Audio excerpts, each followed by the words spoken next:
We have high hopes for this afternoon. We are excited to be with you. I'm Mark Wilson, and with me, as always, is my partner, Stephen Peters. Stephen, what's on your mind this wonderful May afternoon? Just really excited about today and the follow-up from last week's discussion, which was really hot. It was great. Last week, if you missed it, or even if you didn't miss it, we had our counselor friends. We had Rebecca Atkins from Wake County, North Carolina.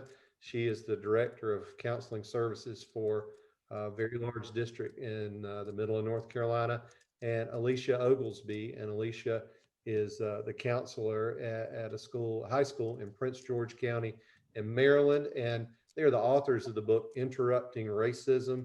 And we talked a little bit about their book, but we also talked about equity, and we talked about the role of the counselor. And Stephen, I know that you came away, so did I, with a lot of things to think about. What maybe did you leave with in your mind from last week?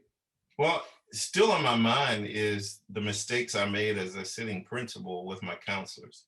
I think I made progress toward the end, but my goodness, they opened my eyes to a much stronger utilization of guidance counselors than I was able to do as a sitting principal. But I'm going to make it up by working with principals and superintendents in the future, advocating for more guidance counselors and the effective use of counselors. And another part that really struck me, Stephen, and I know you and I talked about it, and I asked a group today. We were talking about the need for mental health support this coming school year. And so I asked the question, who is there for the kids?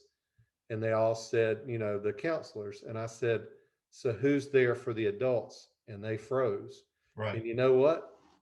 That's something we got to work on because absolutely. Our teachers, they have a lot of need. Our adults, not just teachers, but our counselors, all of the people that we have. We're going to be talking about those things today with some great friends from around the state of Georgia. We have Colleen Jones. She is the principal at Ithica Elementary School in Carroll County. Colleen, say hello to everybody, if you will. Hi, everybody. Nice to be with y'all today. So there'll be more from Colleen coming soon. Colleen is in her third year as the principal at Ithica, and we're excited to have her also. And you can see him repping South Effingham today, who they are in the final 8. He's got his hat. He's worn his hat all day long today, but he knows that Stephen Peters started the Gentlemen's Club, and he was not going to be having it. So he has his hat on the side. It looks like you're about to do a signing, Torian. Yeah. But, so say hello to everyone, if you will, Torian, and let everybody know maybe about the baseball game this afternoon. Good afternoon, and it's a pleasure to be with everyone on this terrific Tuesday. And we're looking forward to sending Polk High School back to Cobb County with 2 losses. We have a doubleheader, and I'm pleased to be with you all this afternoon. Torian, it's good to have you there. If we have people from Polk on there, we will offer you equal time in the chat bar. You'll just need to type that in on your own. Otherwise, we're going to rep South F as long as we can.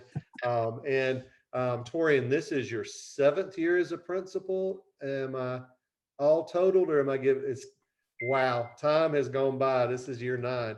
So Torian's been in a couple of spots, and he is back where he grew up, and that is exhilarating and awesome and challenging all at one thing. Torian, it's great to have you with us today. Next is Dr. Basil Marin, and we have added the doctor on his name because he went through the commencement ceremony this past weekend.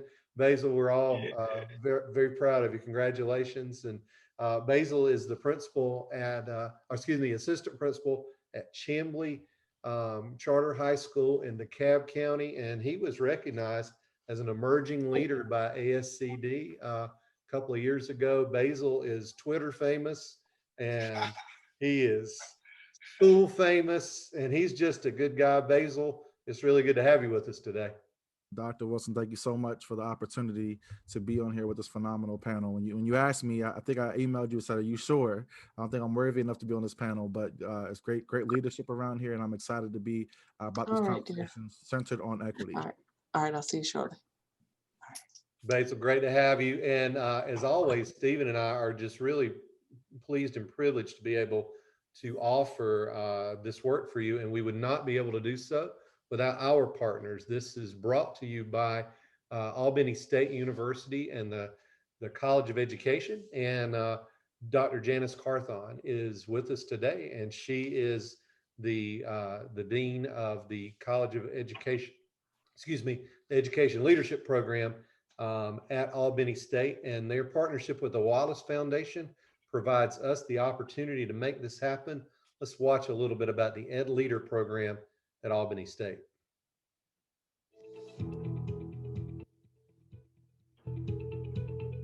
You love being an educator and inspiring young minds. And yet, all around, you see gaps. Students need inspiration. Teachers need coaching. Districts need leadership. Parents and communities need engagement. With the right tools and preparation, you can make a difference as an educational leader to help students thrive, to improve systems, to foster success for districts and communities. Lots of programs can offer you credentials, but what really puts you on the path to make an impact? An educational leadership degree or certificate from Albany State University. Because at ASU, you get so much more. Here you'll gain skills to inspire teachers and staff, learn to implement systemic change, and discover new approaches for data-informed problem solving. You'll learn to engage families and communities, advocate for equity, and improve student outcomes.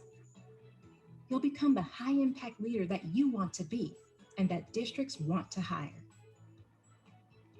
All in a nationally recognized program reimagined by educational experts with academic rigor and customized guidance from faculty, mentors, and coaches who are invested in your success.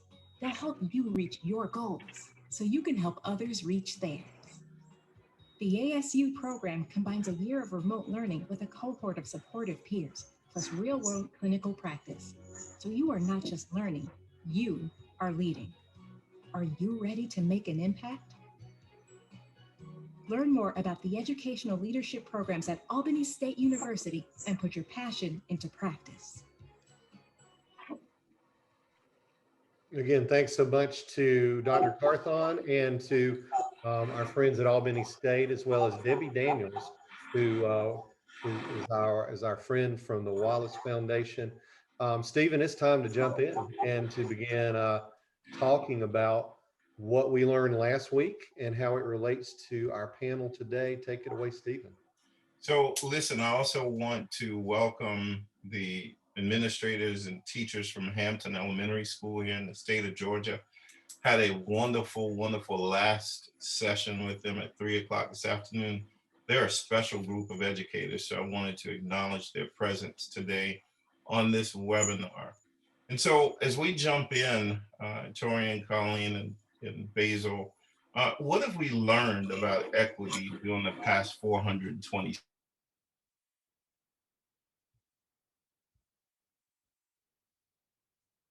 Somehow I got muted there. Mark Wilson. If you didn't hear my welcome to Hampton Elementary School administrators and staff, I'll do it again. But listen, 426 days has passed since the pandemic. What have we learned about equity in the past 426 days? Well, to get us up and rolling, Mr. Stephen, I think one thing that has become very apparent, oftentimes, you know, when we reflect upon our experiences, we find that whatever shows up in society really is a reflection of what's going on at a much deeper level.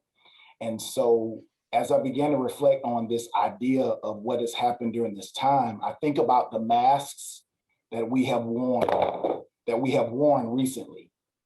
And what has become very apparent to me is that we have had the opportunity to go behind an invisible mask that's really been there the entire time, but it's exposed what's been behind that mask that teachers and students have worn on a daily basis.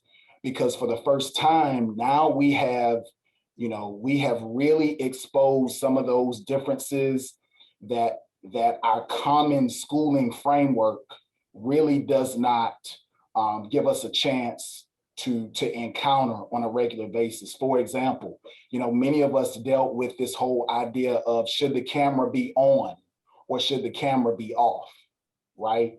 And truthfully, when we all come to school each day, the only thing to really, differentiate what's really happening at home may be, it may be apparent with our clothes. It may be apparent with, in various circumstances, how close we are to someone. We may be able to pick up on some key differences. But now we have been allowed into a space that really is sacred.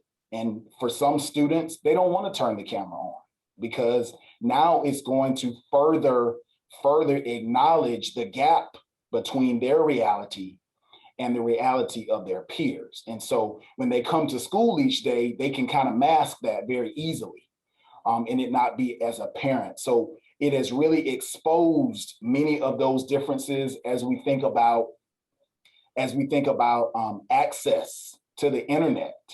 We are in Southeast Georgia, right next to Savannah, and we have a very mixed community, somewhat rural and some parts that are right at the edge of Pooler, where, we have individuals that have a variety of jobs and things of that nature, but we have still been dealing with very real deficiencies in internet access to technology, okay? And so, recently, Gloria Latson-Billings mentioned on a talk that she did, this idea has really caused us to have a factory reset, much like with our phones. Like, we have totally been shaken to our foundation.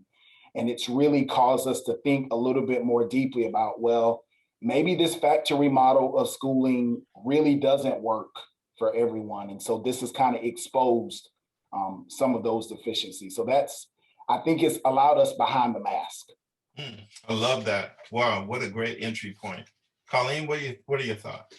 I share a lot of the same thoughts as Torian, and that, the pandemic, the last 426 days didn't create equity issues.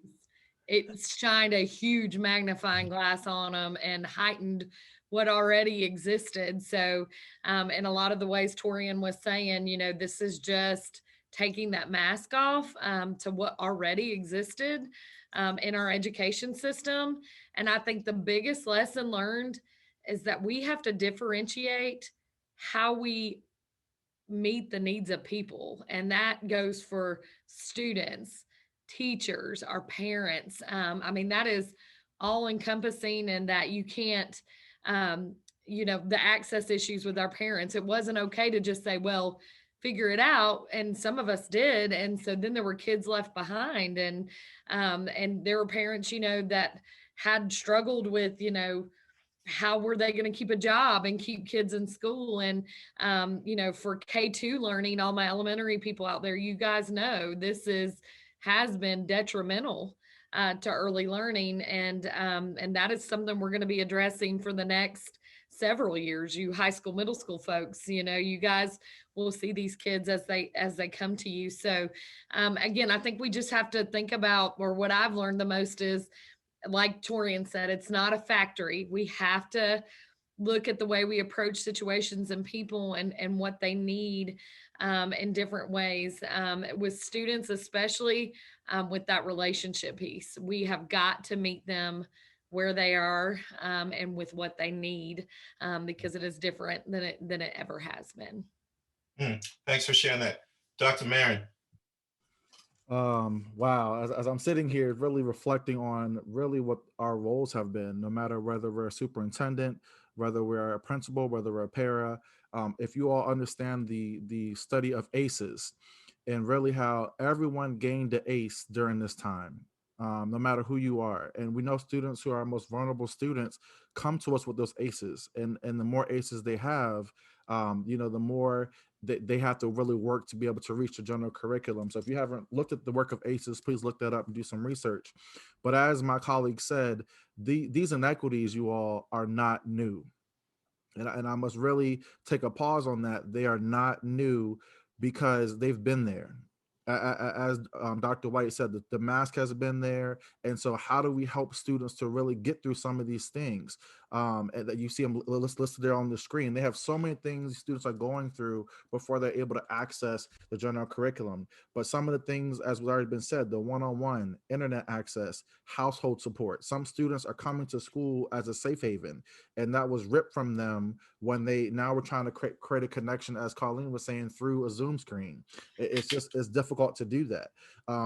Thinking about how do we provide supports for our vulnerable learners, for our special ed students, for our students who are more severe, profound. What about our EL learners? What about our students who are socially economic disadvantaged? How do we reach those students who skipped your class and skipped your school and didn't want to come? Now that they're not turning on the camera, now they're not attaching themselves to a link. How do we reach those students?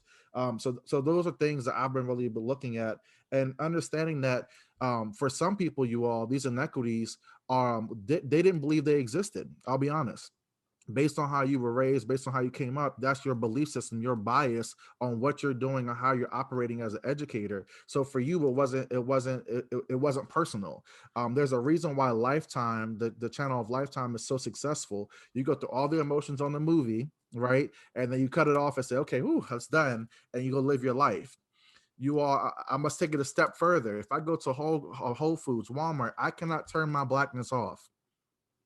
Regardless of how credentialed I am, I'm still a Black man.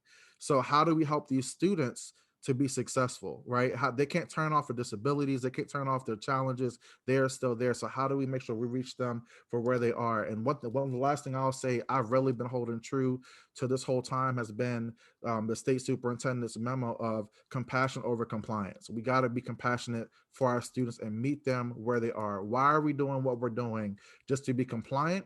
Or are we doing it with compassion? And I firmly believe you must do the hard work before you do the hard work.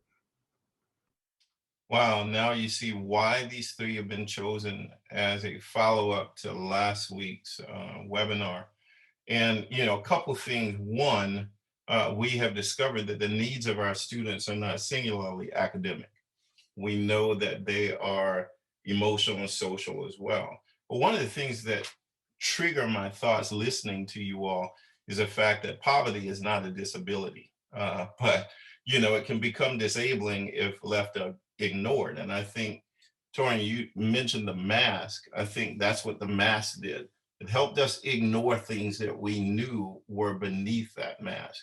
And one of the things that infuriate me when we're dealing with especially Black and brown children from low socioeconomic backgrounds who may not be children of color, is the fact that they're being asked to leave who they are behind when they come to school. Their background should not be seen as a detriment or deficiency in our public school system.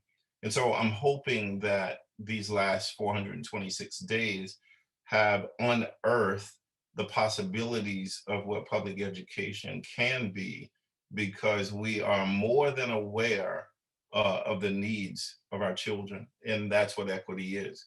Equity is providing for our children what they need when they need it. Mark.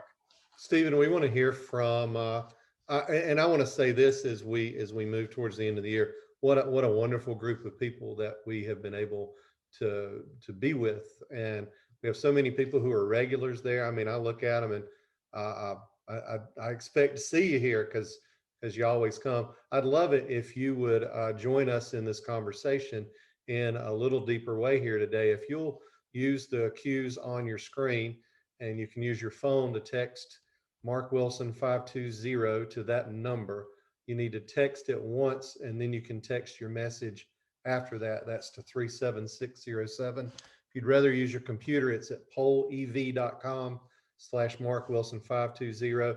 If you'll use that to answer this question, we're going to continue to talk with the members of our panel, and they may mention some of the things that they see here, but we'd love to get your participation and your input into this question equity and the pandemic. What have we learned about equity? We've learned a lot of different things, right, over the last year plus, but what have we learned about equity? And uh, I told you this was going to be a really good panel, Stephen. Absolutely. They're nailing it. Let's go back to them and hear a little more while we continue. And again, just ask all the people in our group to continue to type things into here. Yeah, so let's go back to you, Torian. You talked about the symbolism of the mask. And then Colleen talked about, and Basil talked about the fact that these are not things that are just being exposed. I mean, we always knew they existed. I just think they exist in larger volumes now. And I also think that people are more than willing now to begin having those uncomfortable conversations. Talk to us about what's happening in your building and how you as a school leader are addressing it. Well, it's really sobering when last spring and last summer took place, when we think about George Floyd and we think about all of the societal things that took place outside of the building, even though we were not physically on campus. It started with me as the leader. Mm-hmm. Having a reflective conversation with myself to think about, okay, I know that I had to get my own emotions in check, because as leaders, and I think it's really important, and I'm hoping my colleagues would agree with me, I'm not sure, but it's really important that we take a moment to step back from our roles and deal with the impact of what it is that we're seeing, so that we can get our own emotions and our own thoughts in check, so that we'll have a cup that's full so we can pour out. So I'll admit all of the changes, I had to take a step back and make sure that I was taking care of my own mind and my own wellness, spending time with family, because we can't give out what we don't have ourselves. I truly believe that. And it started with a conversation even with my coaches, because as we came out last spring with some various protocols as it related to athletics, summer practices, and the mask wearing and the small groups, the band that had to practice in a small group, the football team that had to practice in very small group, and the sanitizing practices. I actually made a video for my athletic coaches, and I shared it with them to make sure that they understood that now more than ever on their teams, they are responsible for the culture on their teams, and they must immediately address and make it very clear what is acceptable behavior on our team as it relates to empathy with one another and what's not acceptable. And it's a phrase that I've gotten from many of my former principals, and that is, we don't do that here. And it begins with the leadership of that team. And I don't care if it's your star quarterback. If that star quarterback is sowing discord and using words and phrases and terminology that is offensive to members on the team, that we don't do that here. And so that was one particular small step that we began with, with the athletics, because they were actually the first group of professionals that were interacting with our students as schools all shut down. So that was one small step. That's awesome. What about you, Colleen? So just this one's fresh on my mind because it's been a hot topic as we're winding down the school year. In terms of social justice and equity, our younger students have found voice that they have never had before, and they are no longer afraid to speak up for themselves or to challenge a teacher or to say, well, I disagree with that, or that's not what I was what I was hoping to say, or that's not what I was doing. So, in a lot of ways, our students have found this voice and they are not afraid to challenge authority and to speak up for themselves, which is kind of a cool moment. But just like Torian said, we got to learn how to harness that Yeah. power and that awesomeness. And that really comes from teaching both teachers and students, like, how do you deal with conflict? Like in a very deep way, and how do you listen to understand? I think I saw where one of the participants put that on there. They said how to intentionally hear our students and staff. And so I think that's just key, that you got to listen to understand, and it's okay to have varying opinions. I think I talked to a teacher today and a student where I said, let's have this whole conversation using I statements, like, I feel this way, or I felt, and to have teachers in a place where they're open to have those kind of critical, very vulnerable conversations with kids. Where in K-5 education, we're so quick to say, you kid, me adult, do what we tell you to. And they still need that structure, y'all. So even in the voice, they need some structure. But how can we affirm them?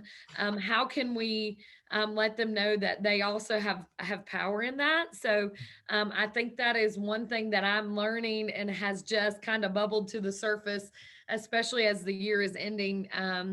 Because my teachers have great relationships with the kids, and I think they're just finally feeling it to come out and say the things they feel. Wow, I just think that is so awesome and so scary at the same time, about elementary school children, because I have 7 grandkids and I know they found their voice when they were born. And so when they visit my house and they're there for the weekend or holidays or whatever, it's just so cool to be able to see them express themselves in such a way and then kind of look you right in the eye. You know, it's like there's nothing more powerful than the innocence of a child.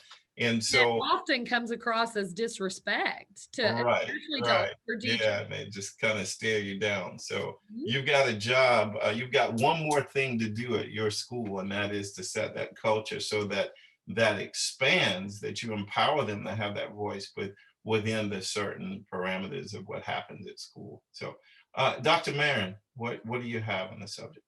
Absolutely. So as I was soaking in what my colleagues were talking about, I think the thing that really shone through brightly was that we're still human. We're still human, and we have to take care of ourselves. And self-care became a huge thing that everyone really had to embody and take make a priority for what they were doing. As Torian said, you can't pour from an empty cup. So how do we take care of ourselves? And so for us, I will give a mixture of some things that we did at my current school and some things I've done at my previous school. But at my current school, we had to have some courageous conversations about race and bias. And because of what happened in society, it was a doorway that was opened, and so people were more ready, acceptable to have that conversation. Everyone, George Floyd's death, everyone watched it, whether you wanted to or not. You watched it, you heard it, you rewatched it on Twitter, YouTube. I mean, it took over, and so you had to take a time, you had to grapple with that, right? And so how does this impact me as a leader? And then for our students, I know Colleen's at the elementary level, but the high school level, a lot of times I see, educators across the nation talk about SEL a lot with elementary students, and that's great. But I firmly believe that SEL and equity work does not have an age limit. We had to really focus on some of our teachers in SEL this year. Everybody's bringing their backpack to school, with them to school. So how are we addressing what people need? And so understanding that we had to create a space for our students to have conversations about their feelings about what happened, finding sense of belonging. Our Black and brown students, how do you feel about what you saw? And now you're still in a world where you might not feel as adequate. So how do we make a space and create a space for you to have those conversations? And as Carly was saying, little kids doing it is cute, but I'm dealing with high schoolers who are 16, 17. They're not going to get a second chance, right? And so how do we have a conversation and advocate for yourself in a respectful way? So that just having those real conversations. And then last thing I'll share with you all is I did a PD at my former school where these were my department chairs, and I had a space tournament going on. And so the only rule was you could not talk. So if you were, it was 4 different tables, and if you won, you went counterclockwise around the tables. So people were moving, they're winning, they were staying, and the different things were happening. And again, I'm reminding them they cannot talk. The department chairs were cursing, "You don't know how to play spades." And if you really know how to play spades, it's a very competitive game, right? And people really get into it. So at the very end, after 30 minutes, everybody's frustrated. I sit my team down and I said, "How'd you all feel about this lesson?" And they said, "This was the worst PD ever, Dr. Marin. What are you doing? You know, you didn't think this through." And then one of the department chairs got up and was looking around the tables and said, "Oh, every table had different set of rules. So when I left my table and went somewhere else, it was a different expectation or a different norm. So that's why everyone was messed up." And I said, "I need you all to think about that for our students. You all couldn't do this for an hour, but we're expecting kids to come to school every day for 8 hours and go to different classrooms with different norms and different expectations. And if they can't do it, we tell them you're not cut out for this. You're a circular peg trying to fit into a square peg. How do we make sure that kids understand the norm of school and we all have the same expectations for them as a school?" And as Dr. White said, it starts with you as a leader and making sure that our mission and vision is very clear. So that's just, I'm a visual person. So that's a visual example of things we did to help the leaders to get it. You have to make sure that kids understand the system that they're in. Wow, Mark, I love that. Thank you, Basil, for sharing that as well. Torian and Colleen for your input. Mark, can you bring that back up for just a second? The responses we got over the last question. I understand better than I ever have that all children need something different. Wow. Oh, man. I think these are things that we knew, but are being just expanded in such a way that everybody, regardless of the lens that you're using to see, you can see it, right? And then we're challenged to go back into our workplaces and do better, right? All right. When I wrote the book for Corin Press, Teaching to Capture and Inspire Learners, the subtitle was bringing my best stuff every day, right? Not Monday, Tuesday, Wednesday, but bringing my best stuff every day. And so when we look at the challenges we have before us, they present many opportunities for us to do our work better. Last week, we talked about the role of counselors, and we had some amazing dialogue. We have a video clip of part of that conversation, which leads us into my next question. Mark, if you would play that.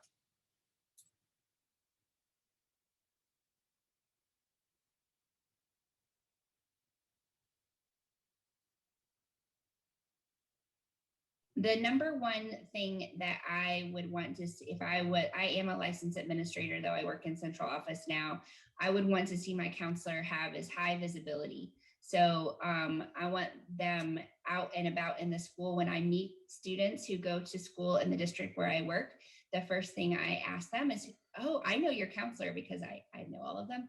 "I know your counselor. Do you know who they are?" And when they tell me they don't know who they are, I want to cry. So we got to be visible. I would want to see some collaboration with the counselor around a core instruction in social emotional learning.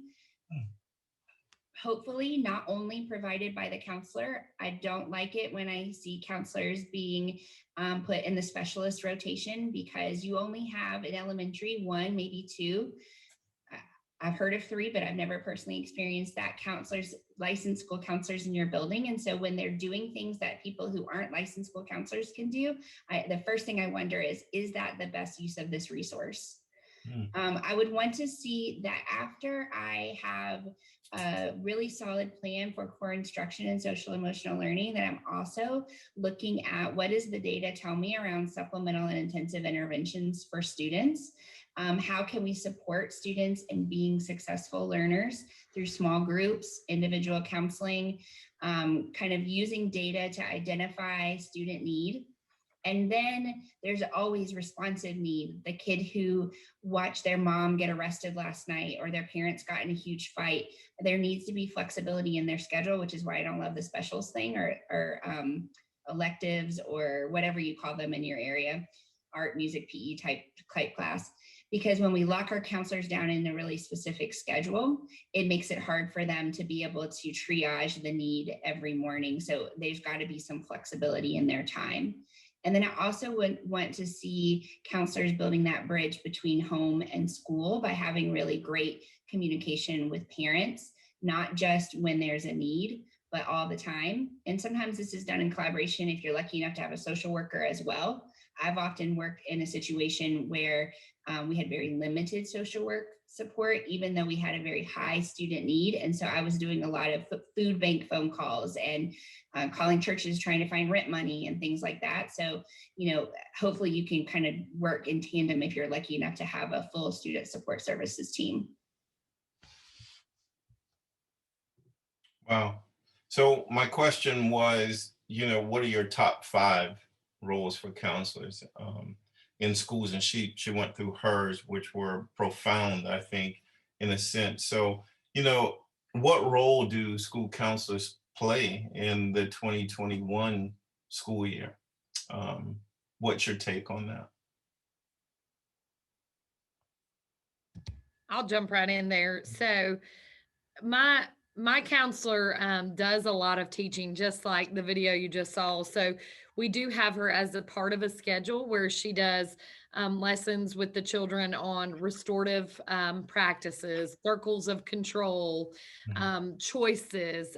We do some social justice lessons as part of the Anti-Defamation League, No Place for Hate. So we do access a lot of that curriculum. And so we do a lot of teaching. But 2020-21 really shifted to what I think she called it the responsive needs of kids. And so my counselor more than ever got pulled away from small groups. She got pulled away from the instructional piece because those responsive needs were just so great for all of the children. And I think what was most surprising for me was anxiety. Our children are just so anxious about a multitude of different things. And so this coming year, I'm going to say, if you're not using your CARES Act money to create some sort of funky, flexible gap gal, whatever you want to call it, you need to be thinking about that. So I'm doubling down on my counseling efforts this year, Stephen, because I, just like she said, my one counselor for 750 children, she cannot do it all. She is a teacher. We know what needs to be done.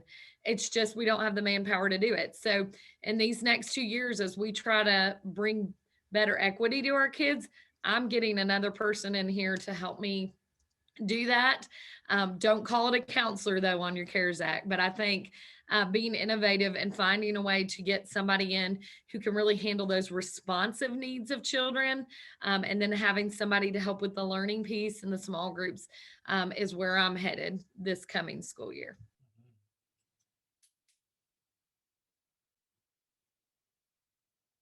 Basil, Torian? I'll jump on in. So Colleen again have great insight.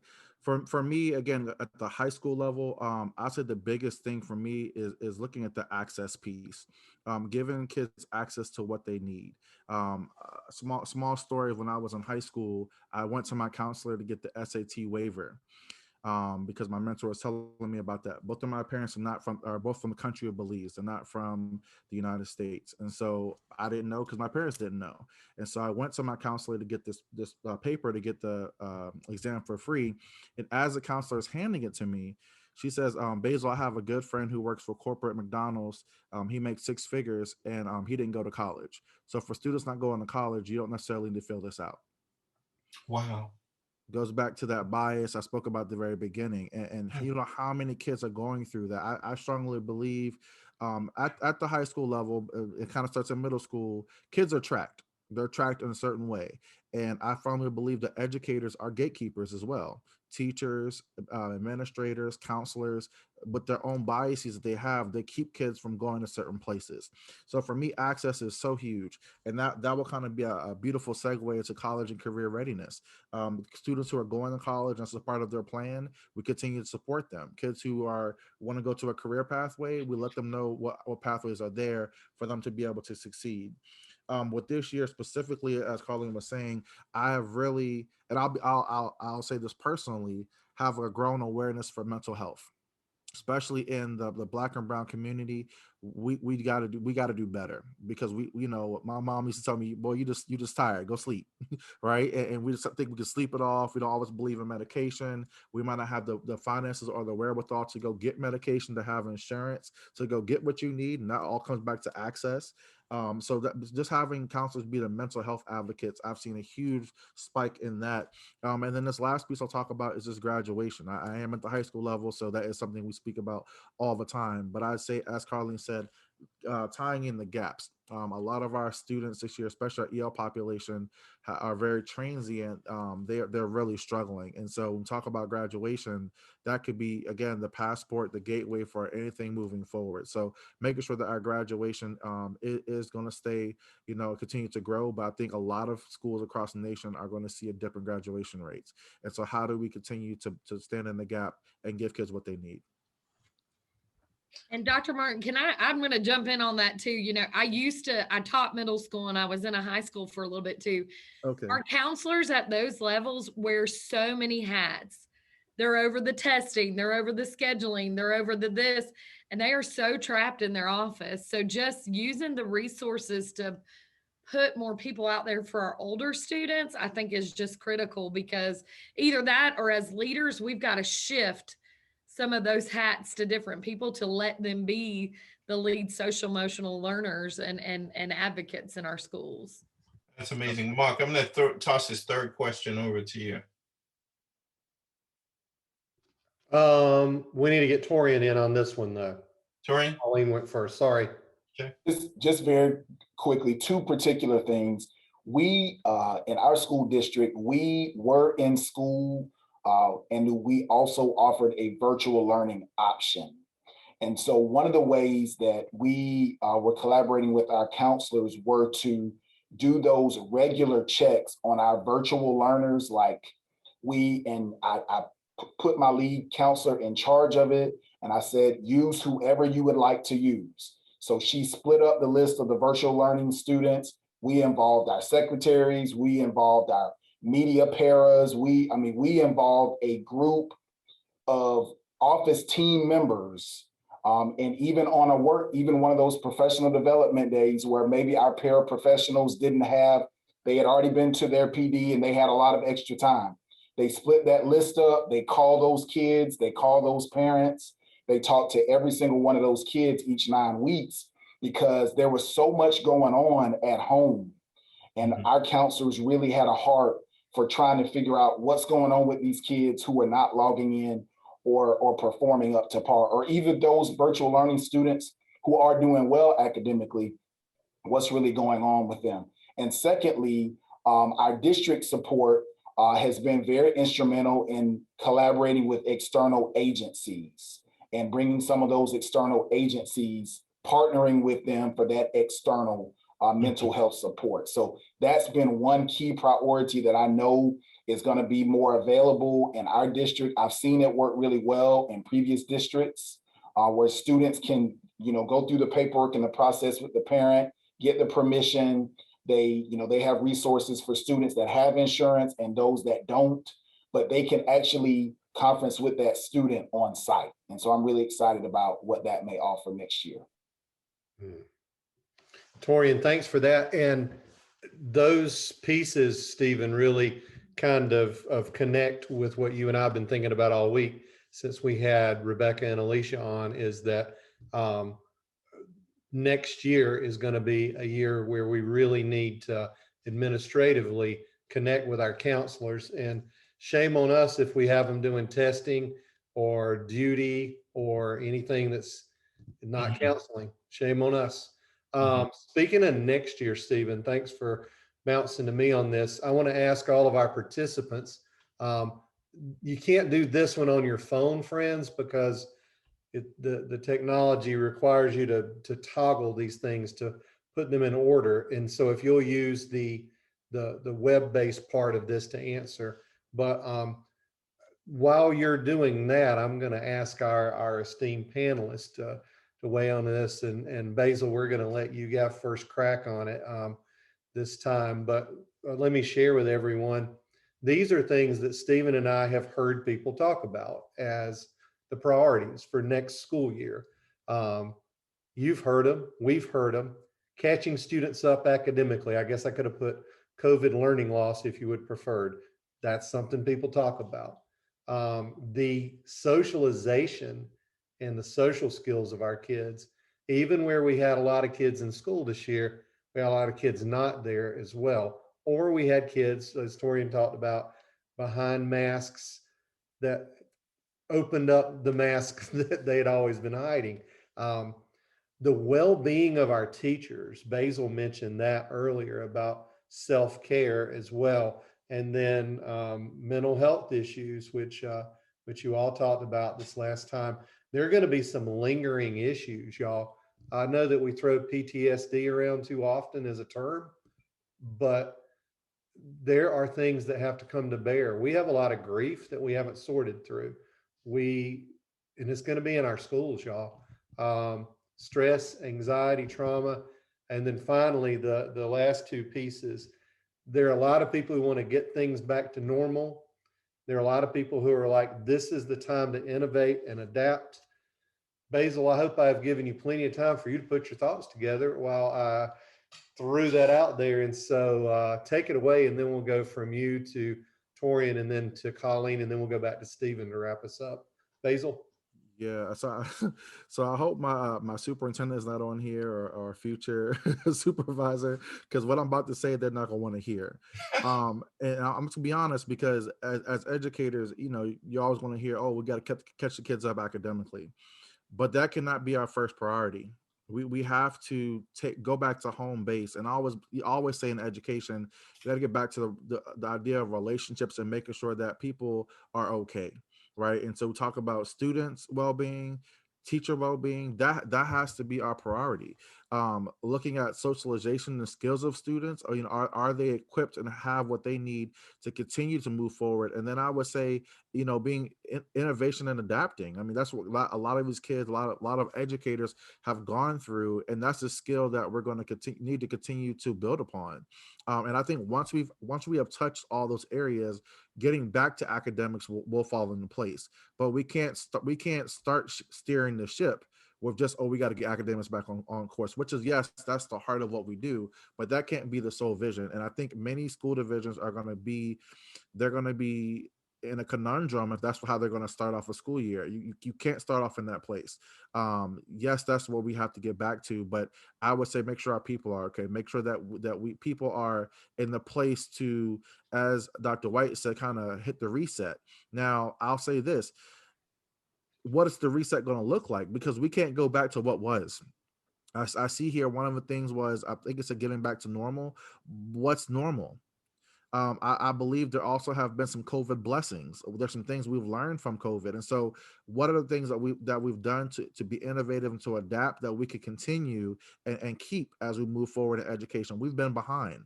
A lot of these other careers, business, all the different career places, they are constantly, every 5 years, they are changing the scope of what they're doing. As someone said at the very beginning, if you look at schools back in however, go way back to now, they look the same. Yes, we're not using an overhead projector. Yes, we're using other different technologies, but the system still looks the same. So how do we disrupt the system to make sure that we're capitalizing on what has happened? Because we got to go do something different, because what was happening before was not it. Wow. Thank you, Basil. Torian and then Colleen. Yeah, I just echo everything that my colleague Basil has mentioned. As we look toward next year, definitely an emphasis on empathy. Empathy across the board. One of the things that, as I was listening to my colleagues talk, that it really popped into my head, not only did this whole experience kind of make our students vulnerable, but let's be honest, it made our staff vulnerable as well to turn their cameras on, because again, we want to continually build that camaraderie and that community on our staff, but let's be honest, we are all in different situations. There's a lot of things that happen at home with our staff, just like our students, that their colleagues know nothing about. And so this whole emphasis on empathy, I believe, has to be a part of what the pre-planning agenda emphasizes and sets the tone, empathy toward one another, and causes us to think about some different questions that we may not have thought about before.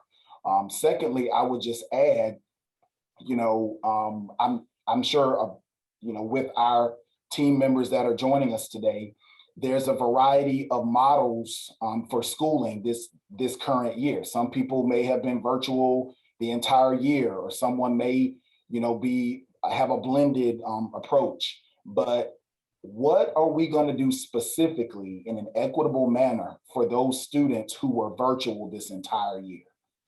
Like the admin team, the leadership team, we really need to go back, like back in the day when we had AYP and we looked at the individual names of kids, and we're still doing that now, of course, but we need to look at the children and thinking about, if we have a group of virtual learners, how can we harness the talent of our team in our building and really, take a really focused approach on supporting those students and those families? Because being out of school in a building for an entire year, it can definitely have an impact. And so I think, from the tone, from the very beginning, I just encourage us all to look at our pre-planning agenda and not make it just be business as usual.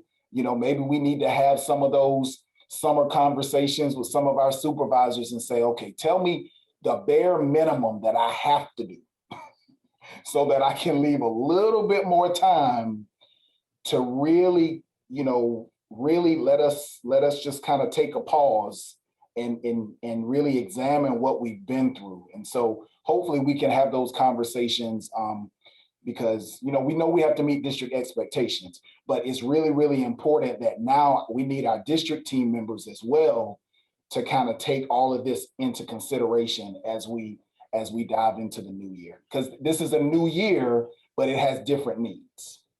Wow. So listen, each of you, I'm going to give you 1 minute to share with our listening and viewing audience, and for those who may hear this later as a recorded segment, what would you say to them that they really, if they're a leader in a school, your top 5 to focus on going into next year? What's your top 5? Nobody wants to go first. Top 5 for next year.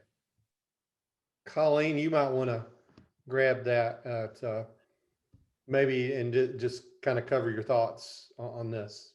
I think first of all is to really listen as a leader. I actually read this in one of Mark Wilson's articles. If you are not surveying your children and teachers right now and asking questions like, what did you learn over the last year? What are things you'd like? What did you learn something new about the way you like to learn? What are the ways you don't like to learn? If you're not gathering that information right now from your kids, you are missing a profound piece of information that will connect the hearts of your staff to what they do. So for me, priority number 1 was to gather information right now in this historic moment, to capture where they are and how they feel. Priority number 2 is going to be exactly what Torian said, or what I just said, which is find a way to present that information to my staff that is profound and connects their heart back to the new normal. Because that's one thing we can't lose in all this is the heart of the new normal. It can't be just business as usual. And then I think the third thing is to back off and give them some time to reflect, using that information from the kids and thinking, okay, what does my new normal look like? What are the things that from 400, 500 days ago that need to come back? But what are the things that don't need to come back? And allow them that time and space to realize their own professional truth. and as an administrator to respect whatever that truth is. I think the third thing is to be careful that it's not learning loss, it's learning lost. We have some kids that are lost, and it's not about loss, it's about lost. And we need to make sure that we're not just throwing new programs, new software, new all these things at children, that they're really in no headspace to be ready to approach their gaps in their learning yet. So again, that social emotional wellness piece is going to be critical. And then I think the last piece is just continuing that differentiation for parents. I think that we cannot go back to the old, well, your meeting's at 2:00 on this day. You know what I mean? That's just not who they are anymore. That's not how they communicate. So for me, it's going to be getting that information from my parents on how do I keep you connected in a way that you were during this time. So those are my 5 priorities. Amazing. These are 3 very blessed schools to have 3 of you as part of the leadership team there. Torian and then Basil for parting words. Well, I can just take Colleen's and then pass it on to Basil. I like that. That's good. They were good. It's all good. But just thinking about, again, setting that tone in terms of action steps, setting that tone during pre-planning. So that requires my leadership team, my admin team, and I, once we graduate students next in about 2 weeks, and we really dive in to think, okay, what is the one thing that we want our staff to feel and experience when they come into pre-planning and when they're going out to face our students in their classroom. Another part of that is now more than ever being very intentional about the classroom culture that is established. And there's so many, symbolic ways. I mean, Basil talked about the card game and going around and having the different rules.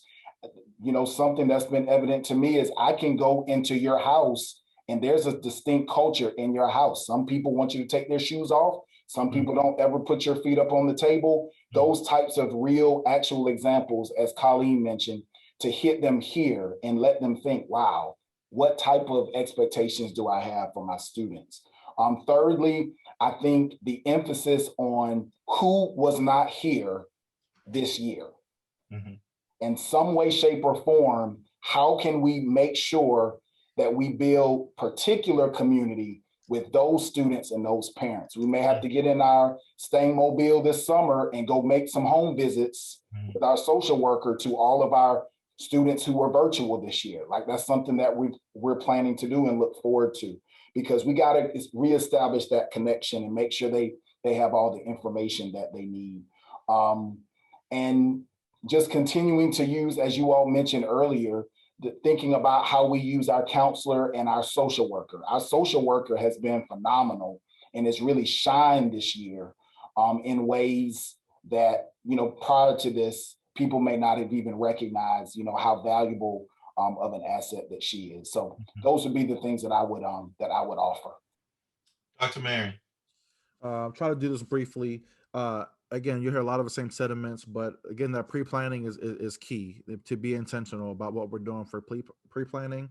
And then I'll say that will segue into getting buy-in from your staff. This is not the year. Yes, as a leader, you want to have a vision, but you need to sit down with your staff and tell them your vision and have some engaging activities to have your teachers to really present to you what are some things we need to look at. You might be having 4 corners, you might have a jigsaw activity, but you need to get buy-in from your teachers about what, or you might bring five topics that need to be looked at, but what are the top 3, and the staff to help you decide what are the top 3. But you have to look at that and get the buy-in. The third thing is, I would say, know your people. Know your people. And you only know that by having relationships. You know the people in your building who want to continue to grow. They want to either be, an instructional specialist. They want to be an administrator. Tap into your people who are unofficial leaders and say, hey, this would be a great opportunity for you to grow because this is unconventional. I'm still trying to figure it out, but I need you and I need your help, and give them opportunities to grow. I would say fourth and is how do we get students back on track? And so having those cohort meetings, figuring out, like as Dr. White said, what does each student need, and really getting into the nitty gritty of what students need for success. And then the last bit here is I would say reviewing the equity structure in your building, looking at, I would say, family engagement policies that you have in place. What are you doing to engage your families? What is your instructional lens, and how you're getting structure and instruction across? But then the last thing is, what are your equity policies or inequitable policies that are keeping certain kids from getting what they need? And so this would be a great year, a year to look at those things, because it's been the year of inequity. So how do we get back on track to make sure that we have met those policies? Wow. Wow. I tell you, Mark, week after week, it just continues to get better and better, not pitting one group against the other. They're all just exceptional. Thank you, Dr. Carthon at Albany State University. Thank you to the Wallace Foundation for having these opportunities. And we're not done because we have several more coming up. One of the things that I wrote down is that, leading change is scary, but ignoring reality is terrifying, right? And so thank goodness we have courageous leaders in our schools who are doing their jobs because they're not afraid of losing their jobs, right? They're not even thinking about it. They're thinking about bringing their best stuff every day and being able to send students home in the afternoons better than they receive them in the mornings. And that's happening repeatedly, day after day, week after week, month after month. True American heroes, you all are. And Mark and I are honored just to be in your presence.